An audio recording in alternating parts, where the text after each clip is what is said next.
Hey everybody, what's going on? My name is Jamie Dean.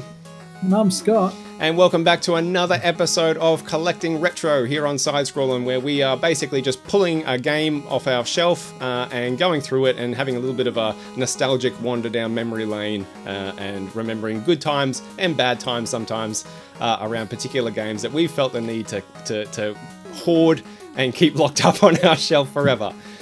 Today, I'm going to be taking a look at one of the first games I put into my collection, actually, when I first got into this whole collecting gig. This is a game for the NES. We're going all the way back to the 80s, baby, with what I think sometimes, Scott, I'll tell you what, do you ever just get the feeling, right, where you just want to, you just want to kick a dude in the head? Yeah, you just want to kick him in the head. You ever feel like that? Like, I mean, I'm like, not just, like, really, like, grab him by the hair and really, like, just fucking go to town on him, right? Do you ever get that feeling? Jimmy, I've worked in IT where I've had that feeling every day. I'm getting a little bit of it now. And this game lets you live that out, because I'm talking, of course, about Double Dragon 2: The Revenge.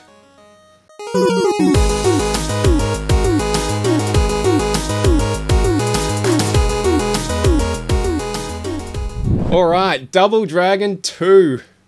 Scott, did you own this one back in the day? No, I have never owned it. I've never played it.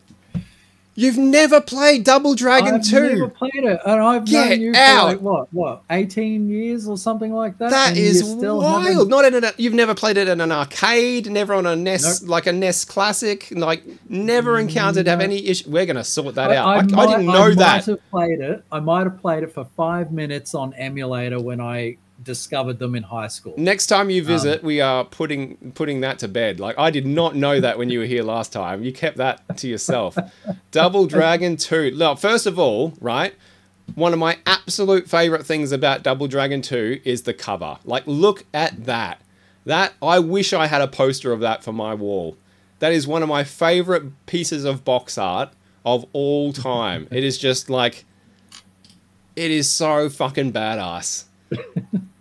I love it. I just love it. I love the, like, really sort of scratchy kind of like pencil drawing art. I love the super 80s aesthetic of it. Like, there's a fucking helicopter in the background here. Like, the colors, like everything about that just screams awesome to me, and I absolutely adore it. One day I'm going to find this as a poster. It's like one of my missions for my game room, to have this on the wall somehow. Based on the hit arcade game. So this came out of the arcades pre-NES, as far as I am aware. It's got all new martial arts moves, Scott, and nine incredible missions. So only 9 levels in this game. But having said that, I don't think I ever got to the end of it back when I owned it. And I've told this story a few times on the channel now, that when we owned a NES, I only ever owned 3 cartridges for my NES. This was one of them, which means we played this a fucking shitload and still never saw the end of it. It was a difficult game for sure. But there it is. Have you played any of the Double Dragons at all? I had tried Double Dragon 1. Right, yes. I think we actually tried that together when I had like my modded Wii. Yes. And that was rough going. This level here. That was rough going. This level's bullshit. Yep.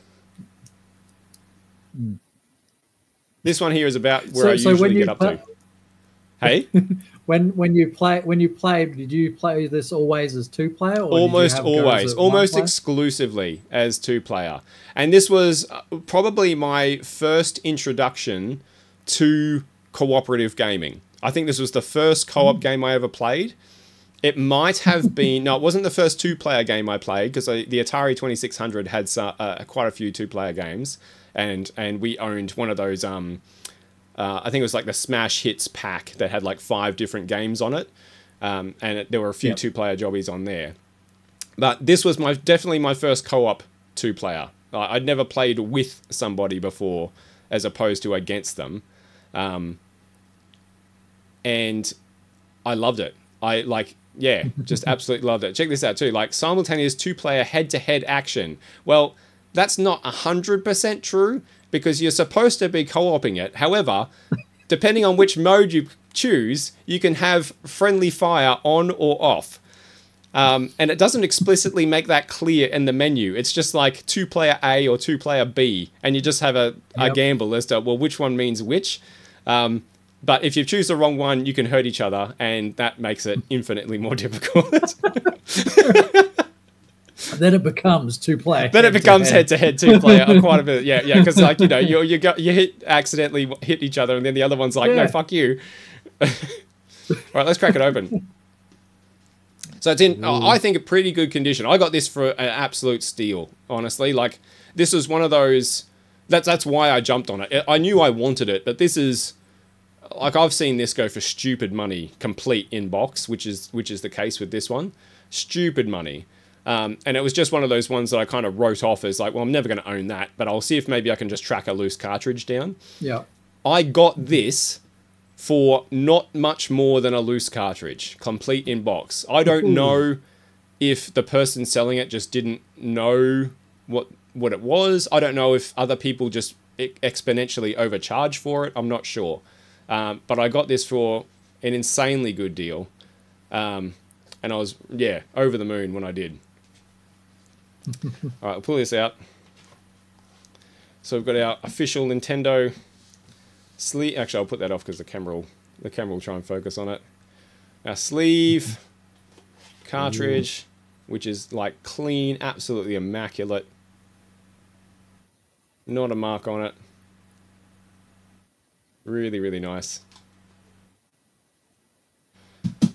And then we've got our manual. This is it. This is the bit that like costs all the money. And you can see like trivia. I don't know why this is the case. You can see like the number 2 is a different color on the manual than it is on the cartridge. Yeah. And on the box. Yeah. I don't know why the 2 is pink on the manuals. They all are. Weird. And they flip the image too. Yeah. Yeah, I guess I can see why they flip the image because that like makes it just line up nicer with you know how it's laid out. But the 2 being a different color is strange. Yeah, like I loved this game. And it's such a simple, like it's, as far as beat 'em ups go, it's a really simple, basic beat 'em up. Like it's literally, because it's on the NES, right? So you've got a D-pad and 2 buttons, and that's it. That's your inputs. So what are the one weird thing that Double Dragon did that I don't know. Usually, like you would associate back then. A button was associated with a particular thing, right? Like you press A and A does this. You press B and B does this, right? And it didn't ever change. Well, it does change in Double Dragon. So A and B are kick and punch, but they switch depending on which way you're facing because you can only kick backwards and you can only punch forwards. And so whichever direction you're facing, that's the button that is punch. So if I'm facing to the right, A is punch. If I'm facing to the left, B is punch. And kick is on the opposite. And that takes a bit of getting used to the first time time you play. That's just so disorienting. It is, yeah. It's definitely like I think they would have been way better off just making B punch and A kick or whatever and leaving it that way no matter which way you're facing. But for whatever reason, that's the design choice they went with. And it fucks you up the first time you play it for sure. And several times after. And many, many times after, especially if you put it down for a while and then go back to it. And it's like, Jesus Christ, what's going on here? But there was all this other stuff. So to punch, you had uppercuts. What's that say? By pressing attack button in the same direction you're facing. Kicking, you could do a jump kick. Grab an enemy, you just had to get up close to them. The other button? What's that? Was jumping a button? Was jumping a button? Yes, I think you had to press them both together to jump. So A and B together was jump. And then if you, where is it here? Elbow drop, they were always really tricky to do. The spinning cyclone, right? I used to call it a hurricane kick. I don't know why, but it's a spinning cyclone where you would jump. If you press both buttons together to jump, and then you press both buttons again in midair, you'll do like a spinning kick, right? and it was so hard to pull off. Really, really difficult to put off. And you can see this incredible move takes split-second timing and lots of practice. If you don't get the timing perfect, you'll execute a jump kick instead, and that's usually how it goes down. Like the spinning cyclone was just so many times you jump with the intention of doing that, and you just wouldn't pull it off. I'm surrounded by enemies. I could sure use a yeah, I could sure use a fucking cyclone kick right now. Nope. I just jump kicked this dude, and now everyone's punching me in the back of the head. And the manual goes through like each of the missions as well. Gives you like a little bit of like a little bit of an intro onto each of the missions and what you're going to be doing in each one. Gives you a few screenshots of them. Weapons. So your enemies would have weapons that you could pick up. Very common, obviously, in this style of game. And again, like you'd often accidentally throw the weapon by pressing the wrong input. Yep. Yeah, I didn't want it anyway. Lives of Billy and Jimmy. Tricks of the Double Dragon. Here we go. Here's some tips. Ready? Timing is everything. The more you play, the more you'll discover the split-second feel of doing the amazing spinning cyclone or the devastating hyper uppercut. You could so rarely pull off a hyper uppercut. They were ridiculous. If there's not enough room to jump, don't, or you'll end up flat on your back. Leave no door untried. Well, we're having a hard time focusing. Follow the painting. Come on. Pointing? Follow the pointing hand. But think, test, and experiment before you plunge right in. The amount of lives you lose by, like, if I can find a picture of it, by just falling off the edge of the stage. Like, I don't know that any of them are going to demonstrate that. Oh, here's one. Like, you could just walk and just fall off the bottom of the stage. Like, there's no barrier there. Yeah. And the amount of times that sort of thing happens is... Here's another one. You're just like, whoop! You'd fall straight off. I don't know, like... It's been a long time since I've played the other Double Dragons. So I can't really accurately compare them to, say, Double Dragon 1 or 3. I remember having 3 on the PC. 1 I didn't play very much at all. So I know the graphics style is quite significantly different in this than it is in those others. They're really like, I don't know how well you can see it, but they're almost like chibi style. Like the art style is very, very different to the other 2 games. And yet this is the one that I find most people remember most fondly in the series. I don't know, again, I can't speak to how much better or worse it is than Double Dragon 1 or 3, but I loved it. I absolutely loved it. And it was like any time you were going to have a sleepover somewhere, or someone was coming over to sleep at your house, having a birthday party, like Double Dragon was seeing some play. It almost became like an obligatory commitment, you know, like whenever you were in that situation of like, all right, well, we got to do at least one run of Double Dragon 2 and see how far we can get, you know. Never came close to finishing it. I probably couldn't even do it today, to be perfectly honest. I probably got further back then than I would now. But yeah, just really enjoyed it. And the soundtrack, great soundtrack. Yeah, just good fun. Good, simple, dumb fun with a very simple input system that they tried to wring everything out of that they possibly could. I don't know how well they succeeded, to be perfectly honest, but they tried.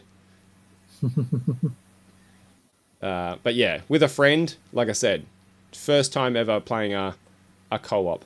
Were you a beat-em-up fan of any Stripe at all, Scott, back in the day, like Final Fight or Streets of Rage or anything like that? I played a little bit of Final Fight, but no, Streets of Rage was my. That was your beat-em-up of choice? That was my beat-em-up of choice. I love the beat-em-up genre. I play a lot of them. I find their simplicity behind them to be quite, I guess, sort of relaxing in a way. Yes. Like stress relieving. Yeah, you don't have to think too much. So, yeah, you don't have to think too much. You just see a dude and just bash his fucking brains in. Yeah. and it works so well as a it's one of those games that you can literally translate anything to a good beat 'em up. Yes, you're right. Yes, you can just any franchise you can make a beat 'em up out of it. Engine and skin. Yeah, and they just like they ruled the arcades, and I guess that's one aspect of this, and I think that's probably similar to a lot of games of this era. What is this? I feel like this is 1980. Gosh, does it say on the box? Should in the disclaimer stuff at the bottom. 1980. I'm sure it says it in there. 1989. There you go. Yeah. I think because the beat 'em ups were very big, like one-on-one fighters and beat 'em ups were like really heavy in the arcades, right? And I wasn't a huge arcade kid back in the day. Like we just didn't really have access to one, like a decent one. So I didn't go to the arcade a lot. I wasn't in the arcade atmosphere a lot. What was that, sorry? Not much here in Australia. No. There's certainly nothing like the US, for sure.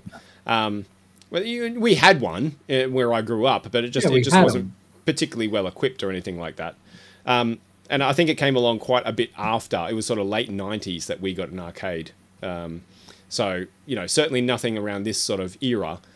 But that old holdover of games that were designed in that era to basically try and siphon as many coins out of you as possible.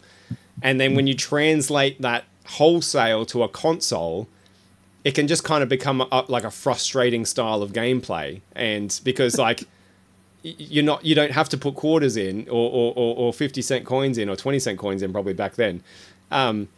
You could just go again, but now I'm starting all the fucking way from scratch again. You know what I mean? And that was certainly the case here because it only had 9 levels, but you didn't it was very easy to lose lives and health in this game. And then when you got whooped, it was it wasn't back to the start of the level; it was back to the start of the game. It's like that schoolyard bully. He's not interested in taking your lunch money anymore. He's just beating the shit out of you because he likes it. Because he fucking enjoys it.